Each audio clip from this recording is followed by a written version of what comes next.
Wah, geger lagi teman-teman ya. Viral lagi di media sosial, Front Pembela Islam atau FPI muncul lagi teman-teman. Padahal mereka ini sudah dibubarkan oleh pemerintah pada tahun 2020 teman-teman ya. Tapi gimana ceritanya? Kok tiba-tiba muncul lagi? Muncul lagi dengan gaya mereka yang arogan teman-teman ya. Mari kita lihat videonya yang direction oleh saudara Luis Prasetyo. Berikut video.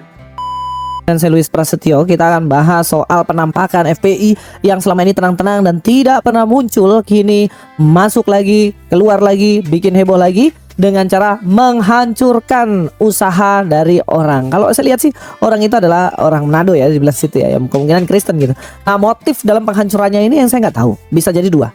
Pertama, dia tidak suka karena usahanya rame, ya kan, iri hati biasa, nggak suka usahanya rame, dan mungkin karena nih kok usaha orang Kristen, kok ini orang Manado ya, usahanya rame, dihancurin tuh supaya usahanya nggak jalan lagi. Yang kedua, itu bisa jadi karena tidak mendapatkan jatah apa? Bisa jadi mungkin setoran kali ya. Makanya saya heran, ini ormas agama atau jatah preman ini? Dihancurin semua ya, kita nggak tahu motifnya apa, tapi yang jelas ini sebuah tindakan vandalisme, ini tindakan yang salah ketika menghancurkan tempat-tempat semacam ini ya. Seperti ini kira-kira videonya.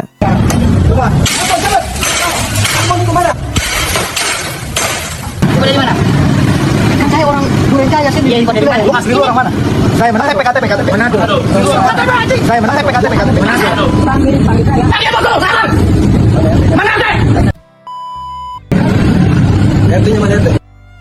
Ya, itulah kira-kira kata-kata mutiara yang dikeluarkan dalam sepanjang video itu ya. Nah, ada satu yang mukanya ya, kalau saya lihat yang kopiah-kopiah putih itu, pakai baju putih ya, mukanya bukan muka Indonesia sih itu. Itu pendatang dari mana nggak tahu, mungkin dari Arab kah, Pakistan, tapi mukanya mirip Anies Baswedan. Nah ini mungkin orang-orang FPI-nya ya, Dengkot dan bos-bosnya gitu. Dia datang, kenapa nggak ditanyain mana paspor, mana KTP ke orang itu? Sudah mukanya nggak original gitu, jelas itu bukan orang Indonesia. Tapi kok jadi tuan di tanah orang? Ada nih orang Manado, ini muka original Indonesia kalau dilihat ya. Nah itu bapak-bapak yang pukul-pukul pakai pemukul baseball itu, pakai rompi hitam, dia marah-marah dan mengatakan lu asli orang mana gitu. Sebenarnya persoalannya apa sih? Kalau dia orang Manado kemudian dia bekerja di Cikarang atau di Bekasi, persoalannya apa? Dia orang Indonesia. Dan ayo kita cek lah, kita pergi ke Manado, ada nggak orang-orang Sunda, orang-orang Jawa di sana? Ada kan pasti. Ini namanya merantau cari, ini masih di Indonesia. Kalaupun KTP-nya bukan sana, kita orang Indonesia, dilindungi hak asasi kita di negeri ini. Bukan dengan semena-mena melakukan perusakan warung. Itu hak kalian apa? Punya hak apa melakukan itu semuanya gitu loh. Ya sekalipun mungkin keturunan Habib katanya keturunan ini ya, keturunan dari Nabi ya. Tapi nggak tahu keturunan keberapa, bisa buktikan apa enggak. Terus juga yang satu marah-marah, panggil bosmu mana? Wah ini orang Timur ini yang diajak gara-gara, aduh. Salah kalian. Itu sendiri om ini punya nyali memang, om kumis ini jago di marah-marah ini, yang muka-muka mana, muka Jawa, muka Sunda ini ya, muka-muka mirip saya lah itu. Namanya juga orang Jawa ya, marah-marah seperti itu. Malu cuy, kita ini punya budaya Timur yang sopan santun luar biasa. Tapi sekarang wajah Indonesia udah wajah yang sedemikian rupa, sehingga apa yang bisa kita dapatkan dari cara ngomong seperti itu? Dengan menghancurkan lapak orang dan lain-lain, untuk apa? Tapi sangat disayangkan ya, kenapa agama bukan membawa kesejukan, malah membawa preman-preman untuk hancurin usaha orang lain.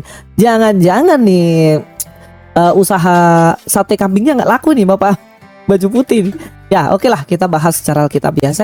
Dalam Matius 7 ayat 12 katakan, segala sesuatu yang kamu kehendaki supaya orang perbuat bagimu, perbuatlah demikian juga pada mereka. Itulah isi seluruh hukum Taurat dan kitab para nabi. Jadi ajaran seluruh Taurat dan kitab para nabi pendahulu, ahli-ahli kitab yang kalian percayai itu adalah sesuatu yang kamu kehendaki supaya orang perbuatlah demikian. Jadi kalau misalnya kamu ingin supaya orang bersikap baik padamu, ya harusnya kamu melakukan sesuatu yang baik itu terlebih dahulu kepada orang itu.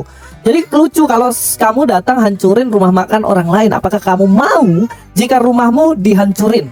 Apakah kamu mau jika tempat kerjamu dihancurin? Apa kamu mau kalau misalnya kebabmu dihancurin itu? Atau misalnya jualan sate kambing kalian dihancurin? Kan gak mau kan? Namanya juga cari usaha, cari uang dan lain-lain. Kenapa kamu datang hancurin seperti itu? Hai FPI Cikarang. Dan sekarang kalau pertanyaannya ini ya, kita sebagai orang Kristen ya, ini kita maksudnya ini orang Kristen, nah beda kan ajaran sama kalian. Kalau orang Kristen tuh Kita harus melakukan yang baik terlebih dahulu. Kalau orang mau sopan sama kita, ya kita jangan tuntut, kamu harus sopan sama saya loh ya, baru saya akan sopan sama kamu. Enggak. Saya berbuat sopan supaya orang juga sopan gitu loh. Ini orang udah baik-baik ngomong, tak mana KTP-mu? KTP rumah saya tinggal di situ. Terus ngamuk-ngamuk maki-maki, apa yang kamu ajarkan pada anak-anak kalian? Oh, penjual ST dibilang goblok. Ini orang jualan nggak ganggu apapun dibilang seperti itu. Kasar sekali itu. Apakah memang jadi saya gini ya, kayak wajar kayaknya ya ngomong-ngomong kasar gitu, memang diajarin ya kayaknya ya. Karena tokoh-tokoh agamanya juga ngomong gitu. Nah, kita lihat ayat yang lainnya ya. Yesus 4:28. Orang yang mencuri janganlah ia mencuri lagi, tetapi baiklah ia bekerja keras dan melakukan pekerjaan yang baik dengan tangannya sendiri, supaya ia dapat membagikan sesuatu pada orang yang berkekurangan. Loh, ini loh bagus ini justru. Ayat ini adalah ayat yang sangat-sangat baik menurut saya. Orang yang berkekurangan ya, kita bisa membantu kalau kita punya pekerjaan baik. Nah, orang-orang ini, si pengangguran-pengangguran ini yang pakai jubah-jubah ini, apa yang kalian bisa bagikan ke orang lain kalau kalian datang hancurin orang punya usaha? Sudah nggak bantuin, ngerusakin, iya. Ini problem, ini persoalan. Pak Prabowo, Mas Gibran, tolong diurus model-model kayak gini. Bagaimana UMKM mau maju kalau ada usaha-usaha kecil udah dihancurin? Saya PR tuh, PR. Oke, kita lanjut lagi. Dalam bagian yang lain, kalau kita lihat ya, jangan engkau memindahkan batas tanah yang lama yang ditetapkan oleh nenek moyangmu. Artinya jangan mencuri batas-batas tanah orang lain.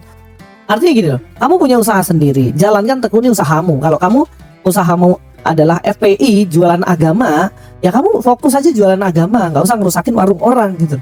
Atau mungkin anggaran dasar rumah tangga komunitas ini ngerusakin warung-warung ya.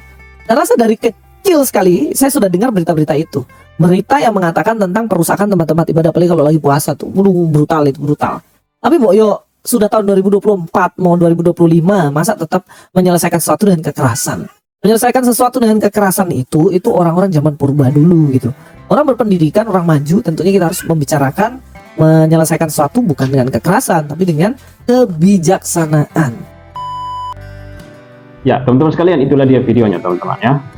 Jadi apa untungnya ada ormas seperti ini? Yang ada hanya merusak dan merugikan saja teman-teman. Ya kan? Mereka kan sudah dibubarkan, tapi kok tiba-tiba muncul lagi? Mereka sudah dibubarkan pada tanggal 30 Desember tahun 2020 melalui surat keputusan bersama atau SKB 3 Menteri. Nah, teman-teman, ada beberapa alasan yang membuat pemerintah membubarkan FPI ya. Di antaranya FPI tidak memperpanjang SKT setelah masa berlakunya habis pada tanggal 20 Juni 2019. Anggaran dasar FPI dianggap bertentangan dengan peraturan perundang-undangan yang mengatur ormas FPI.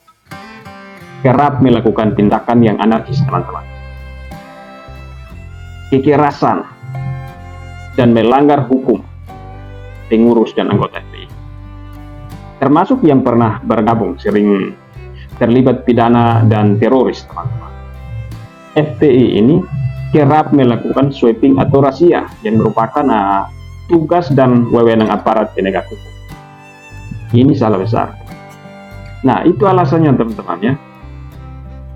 Ya, kita harap pihak terkait tidak izinkan lagi ormas ini teman-teman ya. Kalau tidak, negara ini bisa hancur karena ulah mereka.